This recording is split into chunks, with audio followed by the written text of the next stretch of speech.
vous avez toujours la possibilité donc de s'arrêter en point 4, c'est comme aujourd'hui. Oui. Je vais revenir après sur les zones justement neutralisées. On y reviendra plus tard, d'accord? Après, est-ce qu'au niveau de l'évaluation, donc vous parlez chrono, mais est-ce qu'on peut toujours éventuellement un jour avoir un inspecteur qui se dit, tiens, je vais évaluer le travail de l'embrayage, du frein arrière et je zappe le chrono? Alors, dans l'arrêté, oui, en effet, il est démontré que ça peut se faire sans chronomètre.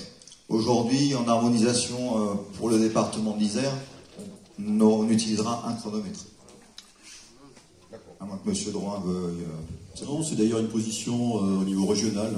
On travaille en harmonisation au niveau de la région, et c'est une position de tous les départements, on travaille simplement en chrono.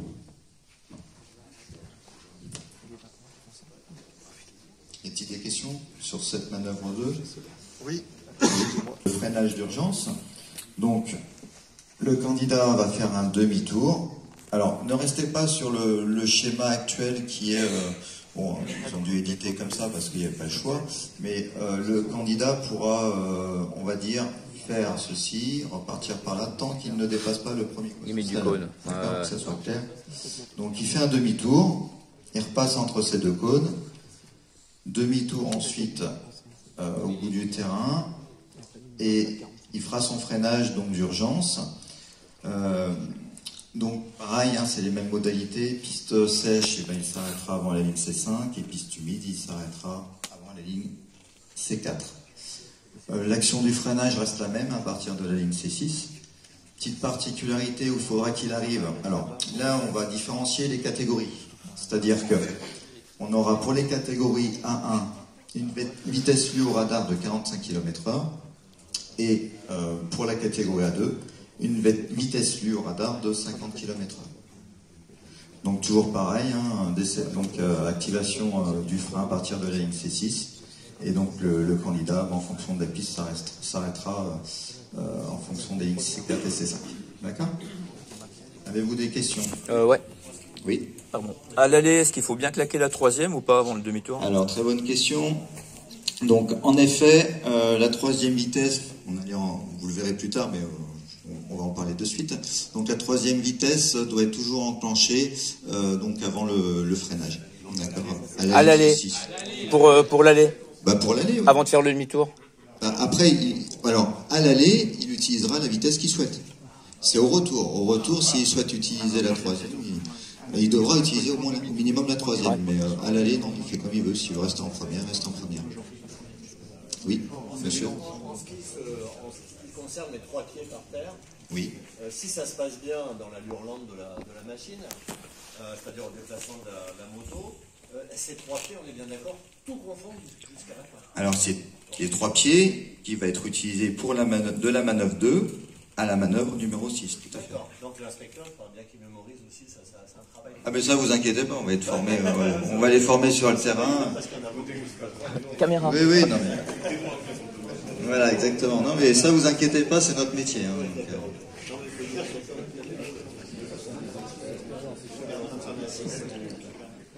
donc, Oui, pardon. Juste pour savoir, pour la troisième, elle doit passer avant C7 ou pas? La troisième doit passer avant C7. Au retour. Au retour.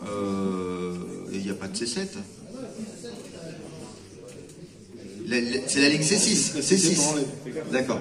Alors, pour la ligne C6, oui, en fait, il doit passer la troisième vitesse. Il a jusqu'à la ligne C6 pour la passer.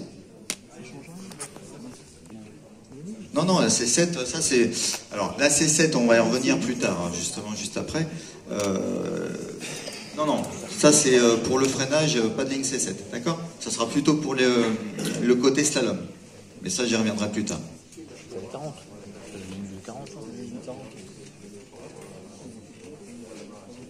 Alors, comme je vous disais, la marge d'erreur aujourd'hui, sur la catégorie A1, elle sera valable, mais pas sur la catégorie A2. Ouais, 50 au radar.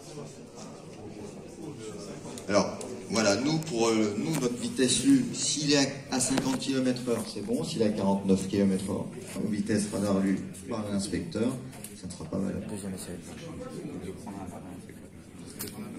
Oui, voilà exactement. C'est vitesse, nous on leur dit toujours vitesse minimum de 50 km/h aujourd'hui. Ouais, 55. Tout à fait. Il y a juste la catégorie 1, Faudra parce tester, qu'ils ouais. ont une capacité d'accélération qui est moins puissante que la catégorie 56, A2, c'est pour 57. ça qu'il y a cet écart. D'accord? Question. Oui. Excusez-moi, alors pourquoi ne pas leur dire tout simplement 55 km/h? Parce qu'en compteur. Mais non, là on leur dit ça. Non, vous dites 50 km/h, mais eux, c'est vous qui avez le radar. Oui. Eux, ils ont le compteur. Oui. Donc entre la différence entre un compteur kilométrique et un radarifié, c'est 5 km/h environ, entre 4 et 4 Ah, les consignes à l'élève. Le mec, il fait le freinage, je veux bien, j'entends. Mais que derrière, que l'élève doive se dire, ah oui, c'est vrai, 50 km/h à son radar, ça fait 55 à mon compteur. Je vois. C'est oui, sur la formation, je l'entends. Nous, on va rien lui dire de toute façon, puisqu'il va être formé par Oui, vous venez me dire que vous allez leur dire qu'on n'a pas de tolérance. Ça, je non, l'entends. c'est vous qui allez lui dire, Oui, parce oui, que nous, on leur parle plus. On va avoir un discours collégial, mais on va pas leur annoncer la vitesse lue. Aujourd'hui, on leur annonce pas la Vous ne vitesse leur lue. annoncez aucune vitesse lors de l'exercice, on est bien d'accord. Exactement. D'accord. On leur dit si c'est bon, si Pas de c'est souci, pas parce que quand un élève passe avec le stress et que nous on lui dit 55 et que vous Ouais. lui dites 50, eh ben il reste à 50. bon. Non, on va rien lui dire. C'est vous qui avez en charge justement de les D'accord. former Super. à ce niveau-là. D'accord. On leur dira rien. Ne vous Ok. inquiétez pas. Ah non, je m'inquiète pas. Hein. Ça marche. Ouais, parce que l'élève dit, oh, mais j'étais à 50. Donc, oui. Pour l'arrêt, vous m'avez dit, est-ce que donc il ne faut pas qu'il y ait de flottement, il faut que ça soit en ligne droite. J'allais y venir justement. Donc, alors, on en revient ici. On doit donc forcément, le freinage doit commencer à partir de la ligne C6, pas avant. Ça ne change pas. D'accord, le déclenchement du freinage. Lorsque le candidat a freiné, donc s'il y a on va dire un dérapage, tant que la roue arrière ne se lève pas, il n'y aura pas de faute. Dès que la roue arrière va commencer à se lever, donc en fonction de ça, ça sera une notation B. D'accord? Alors pour la tenue fermement, comme vous dites, il faut que le candidat tient fermement son guidon. En fait, on va passer par là sur la posture, parce que ça passe aussi sur la posture à ce niveau-là. On ne va pas évaluer la posture, parce qu'aujourd'hui, avec les blousons qui sont coqués, etc., c'est difficile de savoir s'il est droit ou pas droit. Mais si manifestement le candidat commence à freiner fortement et sans tenir son guidon, on va le voir un petit peu louvoyer et s'affaisser sur ça arrive sur le réservoir, ça, on l'a déjà vu. Là, dans ces cas-là, ça serait une notation B. Voilà, exactement, il y a un transfert de masse au freinage. Oui, monsieur? Bonjour Maxime. Le freinage, j'ai une question. Est-ce qu'il doit être fait en ligne droite parallèle à la piste ou est-ce qu'on peut déjà le faire en travers? Alors, tant qu'il est dans la limite du terrain, il n'y a aucun souci. Alors, je m'explique. En général, bon, c'est rare quand on le voit, mais ça peut arriver. S'il part un peu en décalé, il n'y a aucun souci. Il n'y a pas de problème, tant qu'il est dans la limite du terrain. Là. Par contre, il ne faut pas qu'il dépasse les cônes ici, sinon c'est une erreur de parcours, hein, s'il passe à côté des cônes. D'accord? C'est clair, c'est bon? Ça répond à la question ou pas? Oui. D'accord, très bien. Je vous remercie. De rien.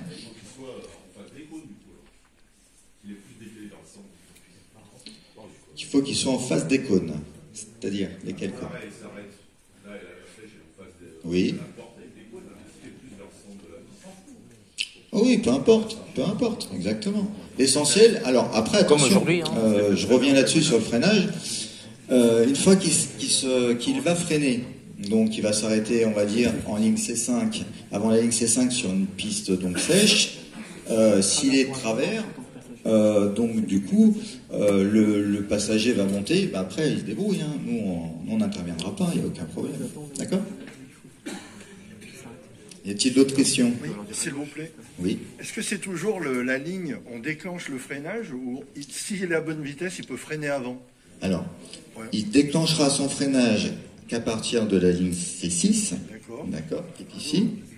Maintenant, s'il décélère avant, on le voit, hein, il y en a qui arrivent à 60, il décélère avant, mais il freine qu'à partir de la ligne C6. C'est autorisé, il n'y a aucun problème. D'accord. D'accord?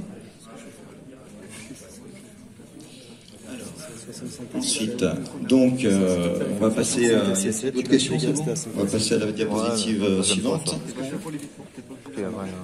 Oui, ça marche. Alors, la manœuvre 4, c'est l'allure réduite avec passager. Donc, c'est là que va entrer le rôle du passager. Donc, là, on a délimité la ligne donc C4 qui est ici, C5, et C4 ici.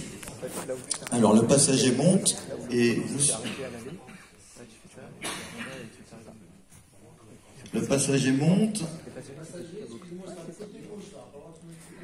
Alors le passager, il attendra dans cette... Alors aujourd'hui, sur les schémas, on est ici. Il va plus tendre le passager être par là, ici. Et après, tout dépendra aussi de l'infrastructure des pistes. Parce que bon, à la tronche, il peut y avoir deux pistes moto en même temps. Bon, nous, à Bourgoin-Jallieu, il n'y a pas de souci. Mais après, ils vous diront, ils vous guideront là-dessus, hein, ne vous inquiétez pas. On verra ça ensemble, il n'y a aucun problème. Mais en général, voilà, c'est ici, dans cette zone. Ensuite, donc, la manœuvre donc, avec passager allure réduite, c'est la suivante. Une fois que la moto, donc, la dépose du passager sera dans cette zone. Le passager, donc, descend. Et après, on continuera sur la manœuvre 5.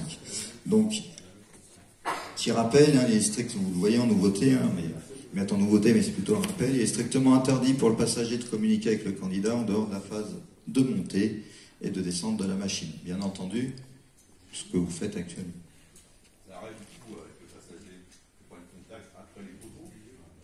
Alors oui, en effet, vous avez des piquets ici. Une fois que la moto a franchi la porte avec les piquets, bon, c'est pas à l'échelle, hein, mais il y a plus de marge. Donc le candidat s'arrête et fera descendre son moteur, son passager. D'accord ? S'il vous plaît. J'ai pas entendu, pardon. Pourquoi il partira pas du même endroit? Une fois que le passage est monté, ça change pas grand-chose. Alors ça, j'allais en venir sur les zones, on va dire, neutralisées.